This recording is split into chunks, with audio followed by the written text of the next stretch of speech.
I joined a little after high school. Joined the Navy. Just wasn't quite sure what I wanted to do in my life at the time. Realized I was kind of just a layabout, so I realized I need some discipline. So joined the Navy as a nuclear machinist mate.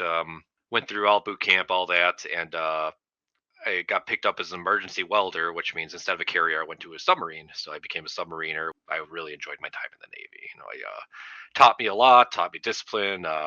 Showed me one of the funniest things I like to tell is like it showed me I wasn't the smartest person in the room.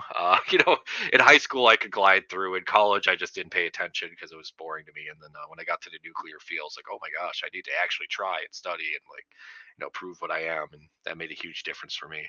Yeah, so it took me about 12 years before I was ready to listen to another coworker of mine who used Trajector services, and she was telling us about it and like, oh, you should really look into getting benefits. It's like, oh, okay, I'll think on it. And then another year passed, and finally was able to get over the whole, oh, you can't get benefits thing the Navy kept telling me. And so I reached out, and the benefits paperwork and so on and process seems easy enough. Like it seems like something I might have been able to muddle through, but just having projected there as like experts and like just that confidence booster and like, hey, just so you know, this might be coming, or keep an eye out for this, and you should really try and apply for these other things, made a huge difference. So thanks to Trajector, now I'm getting the 40% disability and the back pay and all that. So it definitely kind of filled that hole from the Navy, kind of getting me kicked out, taking my benefits, taking that, charging me uh all the money they gave me pretty much for the 10 years. Well, just being there was a huge help.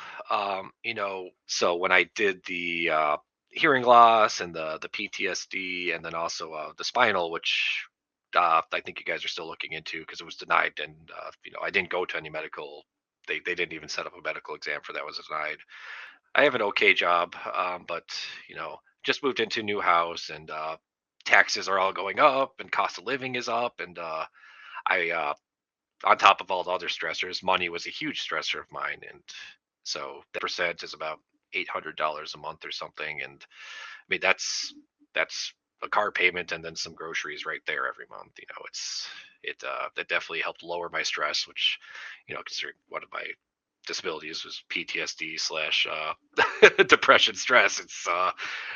It's almost like an extra layer of medicine there. So it's um definitely, as soon as I got saw that, my friends congratulated me and all that, and said, about time you got what you're worth. And I'm not gonna say everything's fixed, but I definitely feel a lot easier about maintaining my family's standard of living, and being able to put more energy into fixing things versus stressing about things.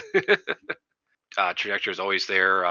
The checkups that were done, every couple weeks, even if nothing changed, just checking up, and it definitely helped to keep the stress off. So just having someone there that's like, oh yeah, this happens, and here's what you can do while you wait, or just let us know if something changes. The pre-questionnaires really helped, and then when I was getting to the interview and the medical evidence stage, just having some documentation, it took a lot of the stress out. Just knowing kind of what to expect made a huge difference, because going into foreign, like, oh, I'm trying to get benefits and they're going to do everything in their power to prevent them. It's kind of stressful in its own way. So having experts to go through it made it a lot easier. I'm definitely reached out to a few friends who served as well, and told them, it can't hurt. I especially enjoy the fact that your payment plan is based off of the difference in benefits you make. So, it really is, at least for the veteran side, it's a no loss. It's a win-win. Even if you don't get anything, at least you're not you're not costing anything. So I think it definitely helped make me my decision, where especially for people like me, it's like, I don't know if I deserve benefits. It's kind of like a huge game changer. Like, well, whether I do or not, I guess I don't have to worry about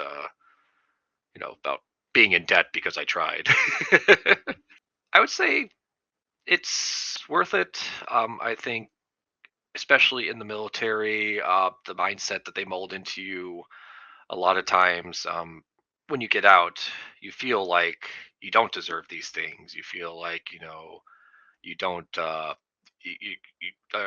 kind of speaking personally, but I feel like other people probably have it too. You feel like, I'm not worth, like, why would I need money for what I did? That kind of, in a way, one of the feelings I have is it kind of takes away from my service, right? Like, oh, now I'm asking for money for what I did. But I think you deserve it. Like, you bent over backwards, as my grandfather likes to say, you wrote a check, a blank check to the government, without knowing what they were going to cash it for. So the least you could do for yourself and your family is reach out for benefits if you don't have them, or see if you can get a little more. Because in the end, it's not just it's not just your quality of life or my quality of life. It's the quality of life of our family and what we leave behind. And I think it's worth it.